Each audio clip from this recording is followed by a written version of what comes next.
So just before I begin, I won't be able to switch my camera on because the electricity is gone off in my student flat, and therefore I'm using my phone to give this session. That being said, before I begin, a caveat. What I'm going to talk about are basically things that have worked for me. It's based off my own experience and the learnings that I've been fortunate enough to garner from multiple people across my debating journey. So I hope that it will help y'all, and these specific experiences don't end up working out for. That being said, I'm broadly going to cover three things. First is rankings, second is prep time strategy, and thirdly is broad ideas for content generation in prep time. That being said, now first coming to rankings. So I think the obvious goal of rankings is to go ahead and choose motion which favors your side in an APD. That being said, however, rankings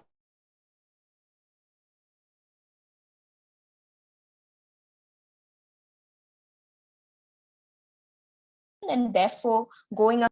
So common, I think my network just went off. Okay, no, it's back. Yeah, so a common mistake that is often made with regard to ranking is that thinking that you know a lot about a specific motion and therefore going ahead for this. Now, while this can work in knowledge heavy IR rounds, in most rounds, if the other team even has a median level of knowledge, the strength of argument is what matters. That's first. But second, if your reliance is on knowledge rather than the logical argumentation that you can derive out of a motion, what ends up happening is that it effectively ends up being a fact clash, which might often result in you losing if you are on the logically less defensible side of the motion. That being said, then the best way, in my opinion, to go about rankings is looking at the strongest argument on your side and the strongest argument on the other side, and figuring out, weighing it out based on the different metrics that you have in mind. That being said, where the motion where op has a stronger argument than gov, the motion gets eliminated, and the next filter that you can go ahead and use is oftentimes going ahead and evaluating how strong the op arguments are. I think oftentimes in a lot of motion sets, there would be one motion which you would be able to very clearly eliminate using the first filter. Then coming to the other two motions, you can go ahead and assess that by again seeing the op arguments and seeing how strong they are as compared to the gov arguments. I think an example of this would be if the motion, okay, example one motion reads that this house will let only individuals with lived experiences have literature on those experiences. The gov argument here becomes authenticity and autonomy. However, on op, both the groups can go ahead, or people with lived experiences and people without lived experiences, both these groups can go ahead and they'd be able to go ahead and create literature which would go ahead and therefore co-opt a lot of benefits which gov is talking about. Therefore, the op argumentation in this motion is effectively much stronger in its practicalities than the gov argumentation. So therefore this motion effectively becomes a motion which would be easier to be argued on op side than on gov side. So therefore, now let's look at another motion, that this house believes that states should always prioritize rehabilitation over other consideration while sentencing offenders. I'll just repeat it again. I'm so sorry I'm not being able to share slides. Again, electricity concerns. So this house believes that states should always prioritize rehabilitation over other considerations while sentencing offenders. At that point of time, considering the fact that your goal is to go ahead and reach an equitable society, at that point of the time, rehabilitation becomes a core instrument of that. So therefore, this motion intrinsically ends up being a gov heavy motion instead of being an op heavy motion, wherein op your broad arguments in terms of dealing with offenders would be along the lines of retribution and so on and so forth, which again might end up losing out to a government bench which is able to go ahead and establish the links between rehabilitation and reformative changes. The third motion then on along this line, for example, take this house believes that leaders of world religions should be elected by the larger world body of believers rather than by an exclusive conclave. At that point of time, in this motion, you have arguments on both gov and op, which stand equal chances at a point of time they are presented in a debate. That is to say that um, like a larger body of believers would be able to, on gov side, you if the goal that you're hoping to achieve is along the lines of helping in like is along the lines of helping inclusivity within religions and so on and so forth, while on op side it would be along the lines of religious stronghold and how that manifests in society, and the importance of making religion adhere to certain specific formulae and the importance of the same. I think at that point of time, based on the priorities either teams chooses in the debate and based on the weighing given, you would be able to establish, or you'd be able to win equally on either side of the house. So therefore, this motion is ideally the one on which the debate ends up happening post both the sides vetoing the other two motions. That being said, then coming to how prep time operates and the rationale and the perspective you have while going into prep time. I think the first or the most important thing before going into a prep time is knowing and having active roles set in your head regarding your contribution in the prep and being cognizant of that. That is to say, there are certain team dynamics which operate within specific teams, and those dynamics operate in a very high pressure environment. Therefore, you need to know as to how you're going to go ahead and navigate through that in an intensive debate. So I think there are two ways in which you can have active roles. First is that it can be strength based. That is to say, some member can be innately geared towards having positive construction material, while the other member could other member's strong point could be responsiveness. At that point of time, then the individual with positive constructive, someone who tends to contribute more to positive constructive material, they could go ahead and suggest the same, and the other members could go ahead and constantly question that so that the logical links are tied up. The second way of doing this is knowledge based, where the person who has in-depth subject matter knowledge goes ahead and leads the case prep, while the other individuals try to go ahead and constantly question that and try to find out the most logically plausible arguments based off the context in that case. I think that being said, this the idea of being cognizant of team dynamics is something which often gets overlooked, but that oftentimes ends up being the key to having a comparative case, because in prep time, if you're not constantly questioning the ideas that you're coming up with, and if you end up being super happy with the idea that you've got, and instead of going ahead and questioning it constantly, you are likely to end up with an uncomparative case, which is again unlikely to go ahead and win you the debate. That being said, the second thing in prep time, which is extremely crucial, is to have a clear understanding of the key terms in the motion, for which an explicit discussion regarding the same is absolutely necessary. For instance, if a motion reads along the lines of the church opting for impact investment instead of going ahead and opting for direct charity, in that case, the key terms you should end up looking at is, by church, is it being referred to localized churches or like a global system where inherently the Vatican is an entity goes ahead and prioritizes certain measures?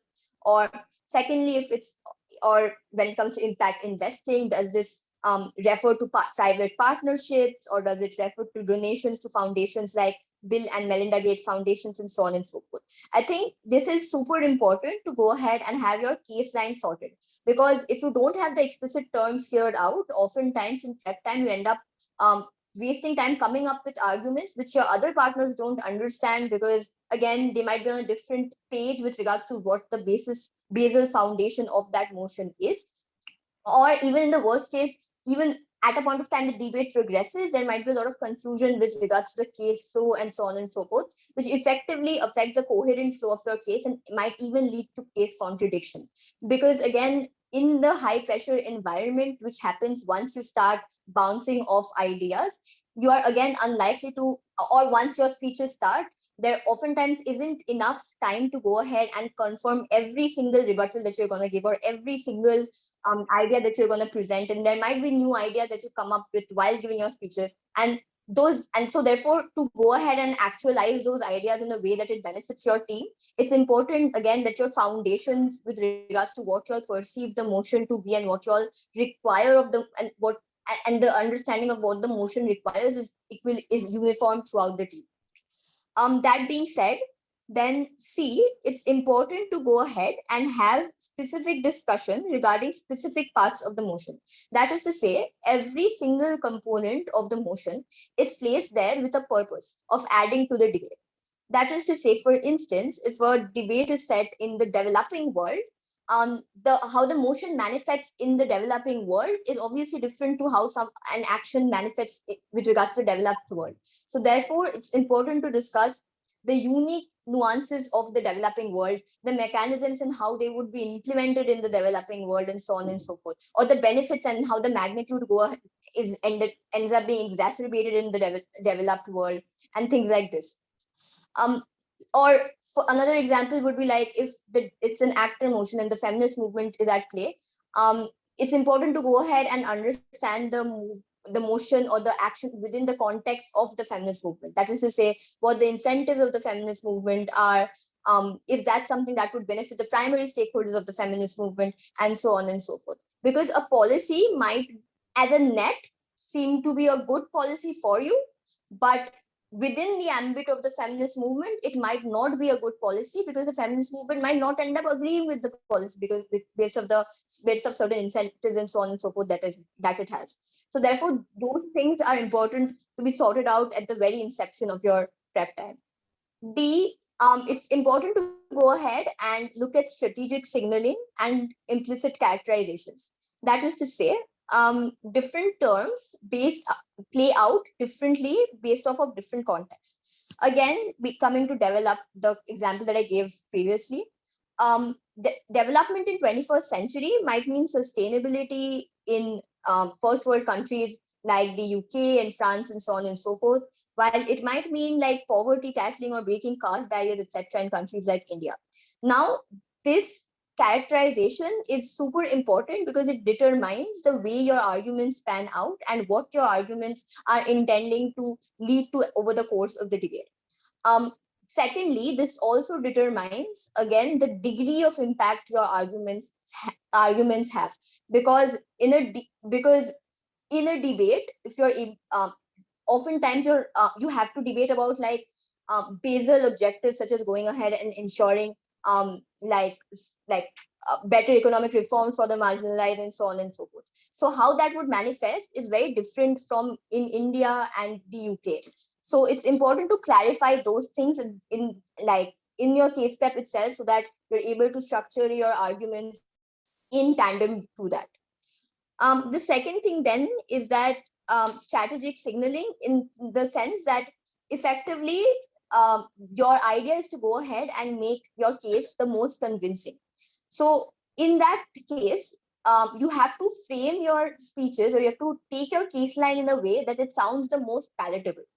So therefore, in a motion where which goes that the list is a legitimate way of recourse, and just for context, the list is effectively a system of social media justice wherein you have the names of different individuals who have done or different men who have done problematic things put up there.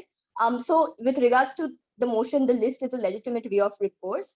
The ob metric can't really be helping out women, because on either world you necessarily get help for women, and on gov world it still serves as a way of recourse. A better framing would be looking at the larger implications of having something like the list, and the plausibility of that becoming the main way of recourse, and how that goes ahead and impacts legislative reforms, or how that goes ahead and prevents judicial reforms with going ahead and bringing about long-term change. So therefore, framing, so this becomes a way more palatable framing than trying to argue that the list is not really useful for the marginalized. It's a better way, therefore, is to talk about the ways in which the ways in which systems of recourse can be useful, and while the list may be a useful thing, it prevents larger benefits which come out of alternative forms of recourse. Um, Now coming to models and counterfactuals, I think two things when we talk about models. I think in policy debates, when you go around and make models, they can often go ahead and break your case, because your arguments are often contingent on the models that you make. So that being said, firstly, you need to always question the model that you yourself are making. That is to say, like all the members in the team shouldn't go ahead and just suggest what's to be added in the model. You're also to go ahead and constantly question the various components. Couple of links you should be looking at would be, how do you ensure that this specific organization or team that you would be constituting to implement a specific policy is going to be independent. Second, who would be the individuals constituting these specific teams? Third would be what would be the procedure of termination of these um, individuals and their tenure, so that the other team isn't able to go ahead and bear a case on the constant abuse of power. And third, and lastly, how are these committees that you're making going to be fair? I think the role of models often is to not go ahead and make just the foundation of your argument, but it's also to go ahead and mitigate the possible impacts that come from the other side. So at a point of time, you establish mechanisms for the same, you mitigate a lot of arguments along the lines of fairness or along the lines of abuse of power and so on and so forth, just in your first speech itself. So you have to look at it in a very careful manner. Second is, you should position yourself really strategically, and you should you could potentially discuss ways of doing so in the early part of your case prep. That is to say, for instance, in a motion which goes, this house will allow the permanent cosmetic altering the ability to have permanent. I'll just repeat that again. This house will allow individuals to have permanent cosmetic altering procedures.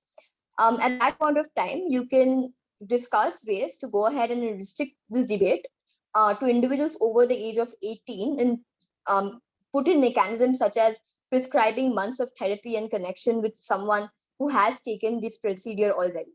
Um, by doing this, you're able to narrow down the debate, and you can justify this by talking about how it is analogous to what the current legal terms allow that minors can't enter contracts, marriages, or even vote, and can't make significant changes to themselves or others.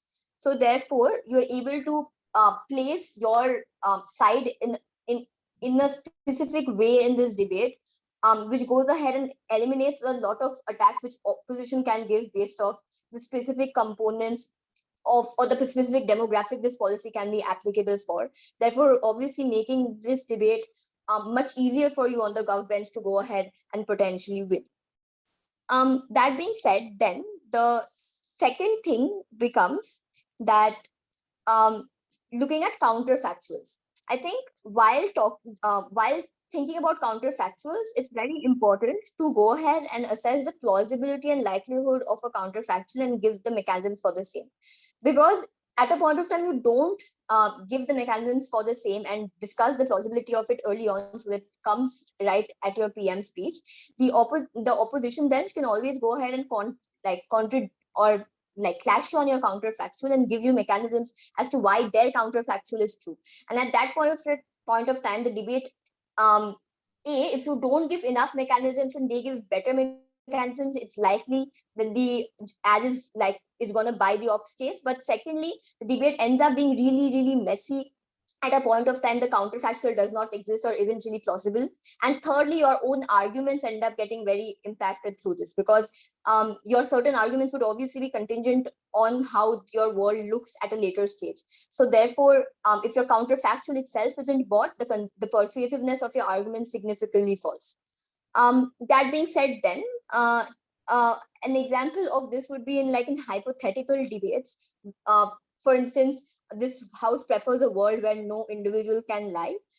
It's important to a couple of questions you can ask yourself to figure out how the counterfactual would look like, or to envision a world which would exist post the motion. Thinking about how do people operate when they can't lie, how would court systems, would personal relationships be changed, how are people likely to perceive of certain things at a point of time lying doesn't exist, do people become more suspicious, do they become less suspicious, and was suspicion or the inherent distrust of people something there to begin with? If it was, then in that case, how does this change manifest? Is this a sudden change or is this not a sudden change, and so on and so forth. So all these clarifications come instinctively with the motion, and you should go ahead and clarify all of this in your case prep and also in your speeches.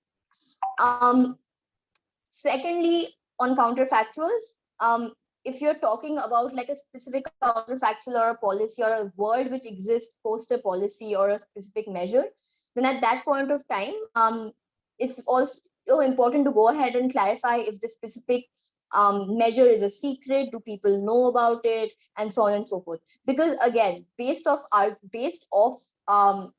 a specific measure being a secret or not, arguments can go ahead and change, and attacks can also go ahead and change. Because if it's not a secret, then at that point of time, like the most instinctive opposition argument with regards to motions ends up being along the lines of backlash and so on and so forth, and how that can go ahead and affect stability in different regions. So to prevent those kind of attacks, or the very predictable attacks, it's again very important to go ahead and incorporate this within your case prep and also within your first speech. Now I'm going to come to the segment where I'm going to talk about what if you don't know a motion, either from an information perspective, or if you are not able to go ahead and understand the motion or the words in the motion, how they interact, and so on and so forth. So at that point of time, there are a couple of things you can do. First, you can look at examples and you can try to draw the trends from there.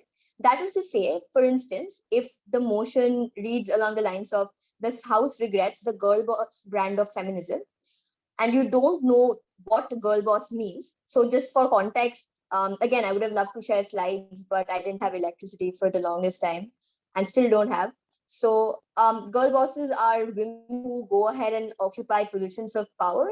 Oftentimes their behavior might not be as unethical, but they are basically very ambition driven women who are able to go ahead and bring a lot of benefits, who are also able to go ahead and have a lot of social capital and so on and so forth. So examples of girl bosses could be given in the context slide. It would be along the lines of like Kim Kardashian, Beyonce, or certain CEO of certain Fortune 500 companies, and so on and so forth. So at that point of time, if you can put these figures into context. Now, okay, it's kind of arguable if Kim Kardashian is a girl boss or not, but I mean, in general, with regards to girl boss, if you can go ahead and put the examples into context, if you know where these individuals lie on the pop culture spectrum, or if you know, like if you have the example of a particular CEO like Falguni Nair, which who I am familiar with, or the CEO of Chanel, who happens to be a woman. If you know these examples and if you can place them into context in your head, you'll be able to figure out how this motion or how this debate is supposed to go ahead and pan out, and you'll be able to then go ahead and formulate arguments based off the contextual relevance of these examples. Second is that even if you don't understand a specific motion and exactly what it means, you can always break it down to basal ideas. That is to say, if the motion is about gamification of personal finance, the first thing which you think with regards to gamification, and while you might not be accustomed to like personal finance apps like Robinhood and so on and so forth, the first thing you can understand while looking at a motion about gamification is for to go ahead and attract like consumers who otherwise wouldn't be attracted to it. It's basically a way to go ahead and give access about broader issues consumers who aren't in a specific niche. So at that point of time, then the direct correlation of this becomes that consumer choice is something gamification goes ahead and affects. And in this context, this consumer choice is linked to personal finance and how that operates. So therefore, your case or arguments can, the basal idea of this motion becomes that with regards to um, how consumer choices being affected can go ahead and negatively impact these individuals on a micro and a macro level. I think if you're still able to go ahead and directly think of analysis to this, you can also again go back to the example idea. A space where bad consumer choices end up like plundering the economy would be the 2008 financial crisis, so on and so forth. So again, you can therefore correlate events and try to get analysis and arguments out of the same. The next way you can go ahead and get ideas with regards to emotion in case prep would be looking at past behavior of specific entities. For instance, if it's a motion about if US should go ahead and do a specific action or take up a specific measure, and this motion, imagine this motion is something along the lines of like social justice, and it's something along the lines of social justice motion, wherein if the US should adopt a specific policy, you can think of past behavior of US with regards to similar social justice policies, or with regards to similar interactions that the US has had in the past. And therefore, you by knowing that, you'll be able to go ahead and understand that why were those previous actions taken, and based off that, you can at present argue that um, you can align the incentive structure based on the things that happened in the past, and go ahead and talk about why those incentive structures still exist, or um, why US operates in that in the way that it does, and so on and so forth. And at the very worst, okay, even if you don't end up knowing like the intricacies of past actions, even if you know certain facts like equal rights amendment not being passed in the US, or like abortion laws constantly swinging in the US, and so on and so forth, you'll be able to build a case along the lines of if US should opt for a specific social policy or not. Because again, in a country where abortion laws are constantly swinging, if this US motion is set in an election context, it could be along the line, you could frame an argument along the lines of getting getting more voters to your side, and so on and so forth, considering this would be a welcome shift from the past swinging policies, and so on and so forth.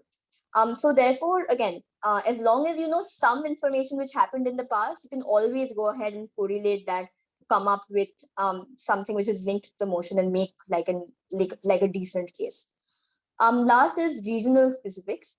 So if you know something about specific groups of people in an area, or certain marginalized individuals in an area, how they operate, or the patterns in their economy, or general voting patterns, or even like an understanding of if the government is right wing or left wing, or even like things like this, you can still go ahead and whip up an argument to go ahead and support a specific stance. So again, if you get a motion, again, obviously matter prep is paramount to be able to go ahead and make nuanced arguments. But if you get a motion you know absolutely nothing about and you cannot relate to, these are the steps you can take to go ahead and come up with a decent speech in the debate. Now I'm going to talk about um, holistically. Okay, now I'm going to talk about content generation, where I'm basically going to cover how you can go ahead and holistically analyze arguments in depth. Now, oftentimes the issue with case preps are that the people end up saying, all the three people end up saying the same things again and again. Even in BP, it ends up happening that the teams, or even if you're in closing, you end up saying the same things again and again, or end up taking the most intuitive ideas. So this is very common across both AP as well as BP forms of debating. So I think the way to go ahead and what this does is that it makes the debates very top half heavy. That is to say that the broad ideas analysis often ends up coming in PM, LO. Then there's very little progression in the second speeches, and by whip speech there is barely anything left. So at that point of time, it doesn't necessarily make for a very good debate if the debate doesn't progress beyond the first two speeches.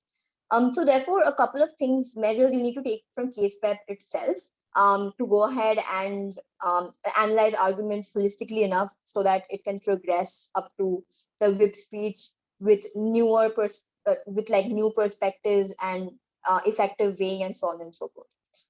So first thing you can do is when you're discussing a stakeholder, once you've discussed one specific stakeholder or two specific stakeholders which have intuitively come off the top of your head, what you can do is you can try your best to think of a new stakeholder. They can be ethnic groups, religious minorities, and so forth, or even like children for that matter, or even elderly, and all policies or all actions or all decisions taken take which a motion is asking you to take, all of them would affect every group in a different way, and the weighing for every group is likely to be different. So at that point, like for instance, women might be a numerical majority, but they are still very marginalized. Religious minorities, while they might be in terms of magnitude a minority, a numerical minority, but again their vulnerability is super high, because oftentimes you don't end up getting recourse for these individuals based because of the systems that are in place. So therefore you can go through all these stakeholders, think about how arguments or you're thinking of impact specific stakeholders and so on and so forth, and then choose the stakeholders which are likely to go ahead and show with regards to whom you'll be able to show the most amount of impact in their debate, and then your whip can go ahead and weigh it out. Then at that point of time, the second thing you can do is again look at geographical areas. How things operate in different parts of the world are obviously very different. There are different customs, there are different voter ideologies, there are different political ideologies, there's a different mindset, and so on and so forth. So at that point of time, it's super important to then understand which geography is going to likely give you the most benefit in terms of the impact. But also it's discussing geography is important because you can go ahead and add more layers of analysis to your argument. So for instance, if so that's the first part of it. The second part of it would also be understanding how policies operate on a macro as well as micro level. And again, this comes from a understanding of how things work in different parts of the world. So that's to say that, for example, your argument is on how a specific policy affects global economies, and your first speaker talks about it on a very large macro level, talking about how it changes workings of how countries interact with the UN and so on and so forth. You can talk about the regional, you can then analyze further on the regional specifics, and then the whip can weight using vulnerability and magnitude of the impact. Then the other thing that you can do is discuss things on a short-term versus long-term perspective. Once you've figured out what the broad argument is going to be, you can go ahead and figure out how it's likely to, the immense amount of harm which happens in the short term, and also the percolation which then happens in the long term. I think this is particularly helps you very directly weigh out opposition benches, because even if you run a case on short-term impacts, having some degree of long-term impact ready, or even if you run a case on long-term impact and having that's your priority, as long if you have some degree of short-term impacts or short-term ramifications ready at that point of time, if the other side's case is on short-term stuff, you can go ahead and mitigate. You can weigh it out by the long-term benefits that your side is proposing in the debate. So therefore, it helps you go ahead and make your broad argument a lot more persuasive. Then what you can do is an internal factors versus external factors analysis. That is to say that actions have intrinsic harms and benefits, and also extrinsic harms and benefits. So oftentimes in case prep, you end up covering one part of it without covering the other. So which oftentimes leaves the argument does not let the argument reach its full potential.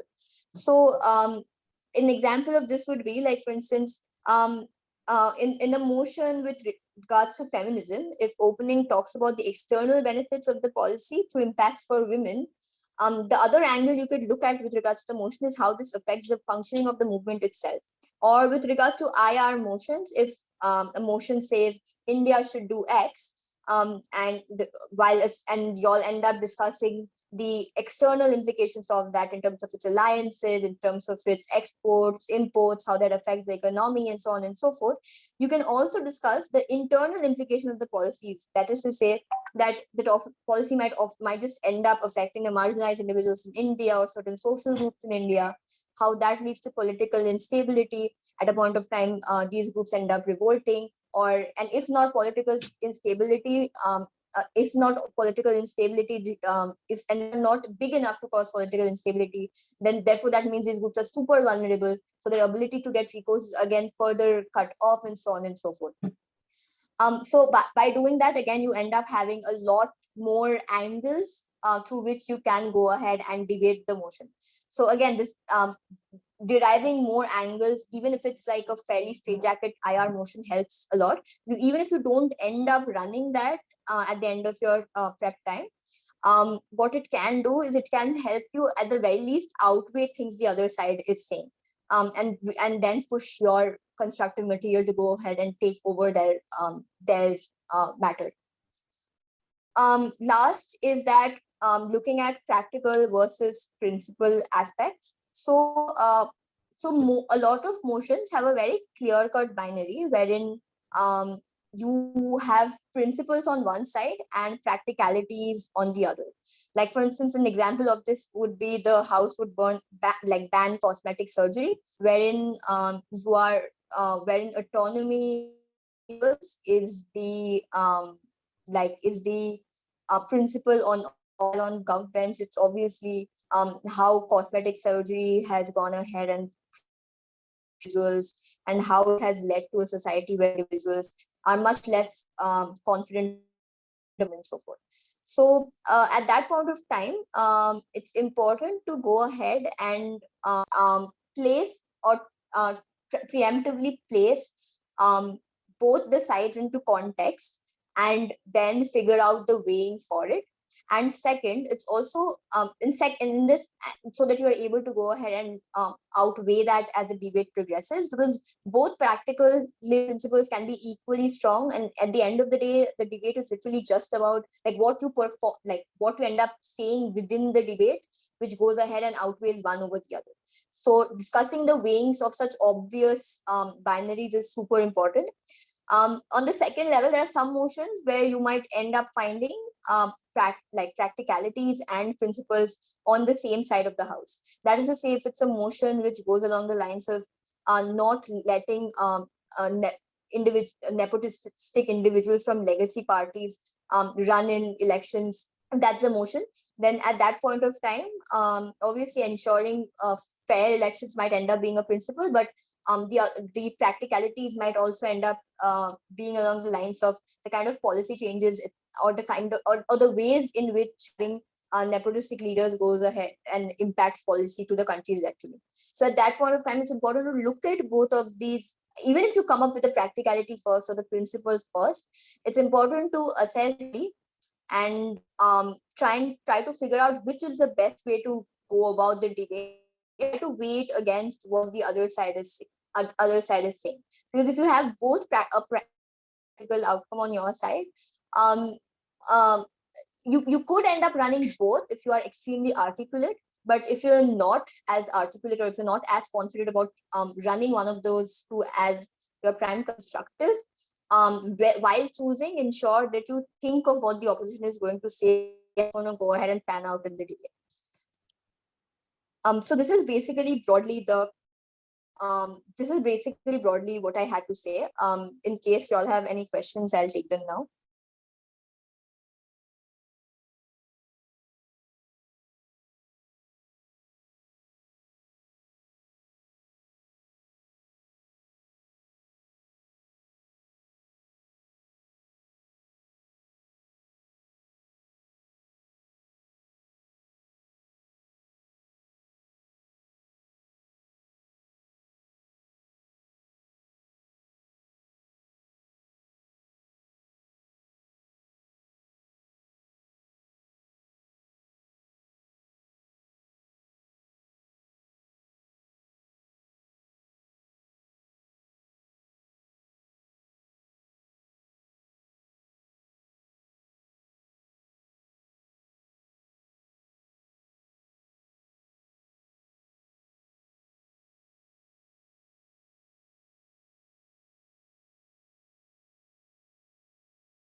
I'll just wait here for another 2 minutes in case anyone has questions.